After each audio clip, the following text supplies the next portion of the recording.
países donde estamos conectados. Muchas gracias por asistir a esta convocatoria. Y más que tengo solo 7 minutos, así que quiero profundizar en dos cosas. La una es el objetivo del proyecto y la otra es la parte histórica que quiero justificar para que el resto de exponentes puedan hacer la suya.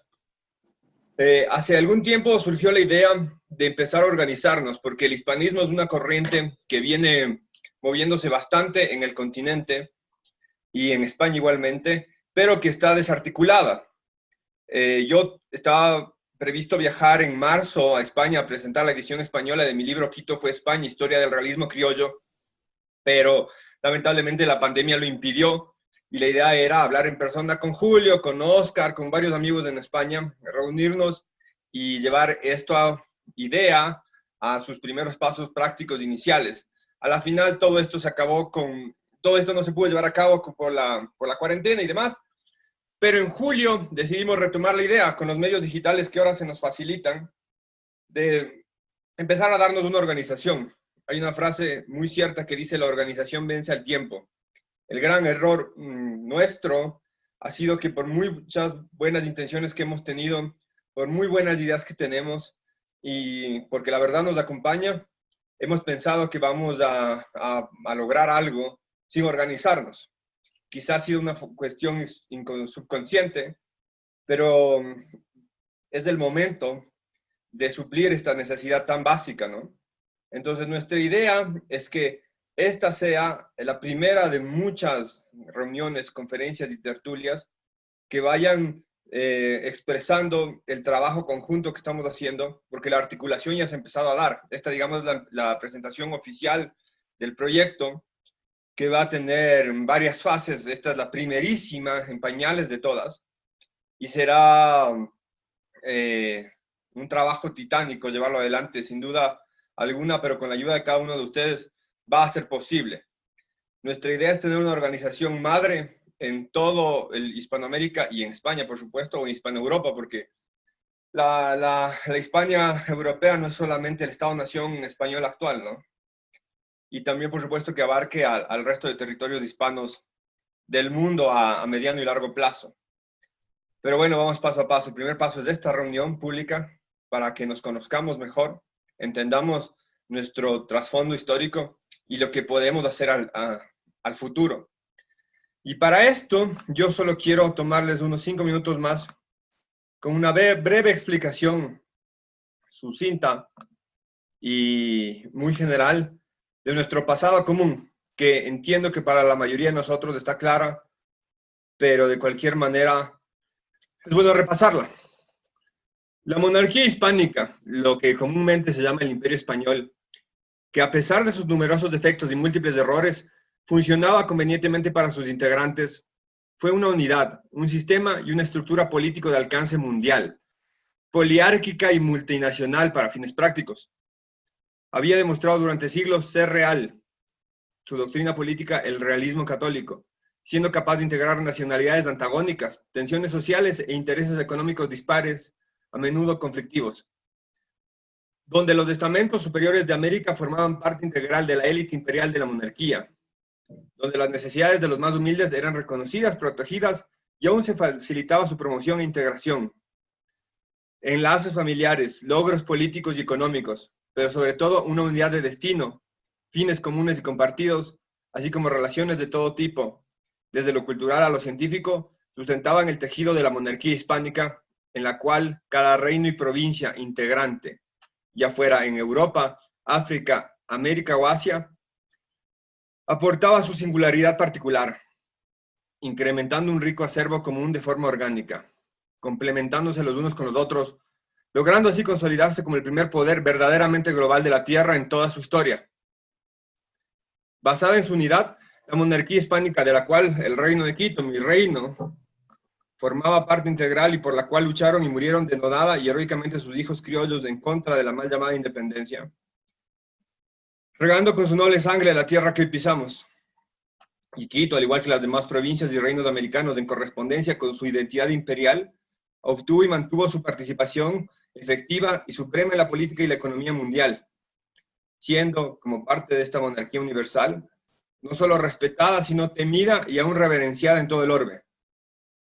Se trataba de un intrincado tejido que servía de ancla a la monarquía, al imperio, que iban creciendo conforme lo hacía su población y su economía, proveyendo un espacio integrador común, político y económico, capaz de dar respuesta efectiva a cualquier disquisición partidista surgida en su interior, conteniendo a las presiones externas y permitiendo de esta forma que el complejo equilibrio de poderes funcionara razonablemente bien de forma sostenida durante tanto espacio y tiempo. ¿Qué pasó después? Los independizaron por la fuerza, la separación del reino de Quito y los demás reinos americanos. Respecto de las Españas y de las Indias, fue una imposición foránea manu militari. Jamás se tomó en consideración ni la voluntad ni el criterio de sus propios habitantes. El proceso revolucionario que llevó a la dispersión de Hispanoamérica se basó en oscuros intereses que condujeron a la consolidación de repúblicas oligárquicas, tras las cuales la alta finanza internacional dio rienda suelta a su explotación. El desarrollo del imperialismo internacional financiero, que no el imperio, sería inexplicable sin la utilización de los recursos hispanoamericanos para su consolidación global. En la época inmediatamente posterior a la independencia, se evidenció de forma inequívoca que las partes separadas de lo que fue la monarquía hispánica, de forma particular los estados extraeuropeos, se encontraban en desventaja simétrica total con los poderes emergentes del planeta, en un mundo duro e incierto que reveló la impotencia y el fracaso compartido que aseguró la separación. Mientras nosotros nos desangrábamos, nos retrotraíamos e involucionábamos, aquellos que habían instigado la separación y fragmentación de la monarquía hispánica, Gran Bretaña, Estados Unidos y Francia, principalmente, aprovecharon circunstancias históricas para su consolidación y ascenso imperialista, logrando un estadio de poder político y desarrollo económico que nunca antes habían conocido, circunstancia que les permitió imponer verticalmente sus políticas al resto de naciones, así como velar por sus intereses excluyentes a lo largo y ancho del planeta. Pasamos de ocupar un puesto de preeminencia en el primer mundo de la época a ser, con la palabra adecuada, la prostituta de muchos otros, primero de Gran Bretaña, después de Francia, luego de Estados Unidos y más recientemente de la Unión Soviética o de la China comunista. La monarquía hispánica se consolidó en su época como la estructura política más importante que haya existido hasta ahora en los últimos 5 siglos a nivel mundial, fuera de lo que nos quieran hacer creer los propagandistas anglosajones.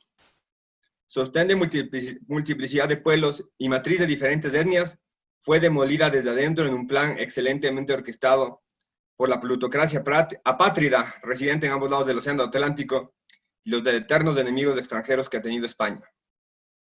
Bajo el espejismo de lo que se denominó libertad, porque no fue libertad, sino una libertadura, los países del continente americano alcanzaron una independencia viciada ya en origen, con ánimo de trazar su prometedor futuro por separado. La realidad de los sucesos y sus consecuencias sobradamente conocida por todos. Es sobradamente conocida por todos. Lejos de alcanzar la luz prometida, entró de inmediato en un periodo prolongado de tinieblas e inestabilidad política, donde la declinación económica de la mano de la fragmentación social constituyen el paradigma mismo de la balcanización, que en rigor histórico es latinoamericanización, puesto que la atomización de la América, llamada latina por el imperialismo cultural francés, antecede a los Balcanes. Quebrantadas las instituciones y todo orden, las entidades políticas surgidas ex novo eran la presa fácil de dictadorzuelos, caudillejos, caciques locales de la peor calaña, ejemplos todos ellos de corrupción y soborno, como lo seguimos viendo hasta el día de hoy. Nos separamos no para ahondar en nuestros aciertos, sino para profundizar nuestros errores. En la España peninsular se evidenció aquello durante el siglo XIX de igual forma. El Estado-nación llamado España, que surgió después de la separación, también fue víctima de las mismas desgracias que asolaron a sus hermanos americanos. Caos político, involución socioeconómica, imperialismo, así como intervención militar extranjera. Tanto en la península como en los estados del Nuevo Mundo, sufrieron guerras civiles y pronunciamientos militares. Incapaces de resolver las sucesivas crisis políticas, sociales y económicas, los nuevos estados de ambos lados del Atlántico experimentaron con todo lo que estuvo a su alcance para tratar de hallar el remedio milagroso. Desde la monarquía al republicanismo, pasando por el centralismo y el federalismo, con el gobierno representativo y las dictaduras cívico-militares de por medio. Sin embargo, era tarde ya.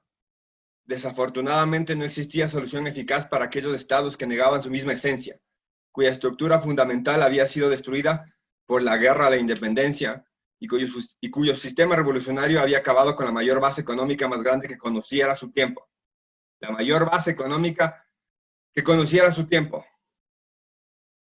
Finalmente, entender que es en el periodo que ha sido denominado como la independencia, cuando se conforman ex novo los actuales estados-nación de la América hispana o de la España americana, por la sola acción de un puñado de oligarcas sedientos de mayores esferas de poder y de riqueza de las que ya gozaban, orquestadas bajo la dirección del conocido principio divide et imperia de la política colonial británica, donde podemos encontrar las respuestas para las dolencias que nos aquejan hasta el día de hoy.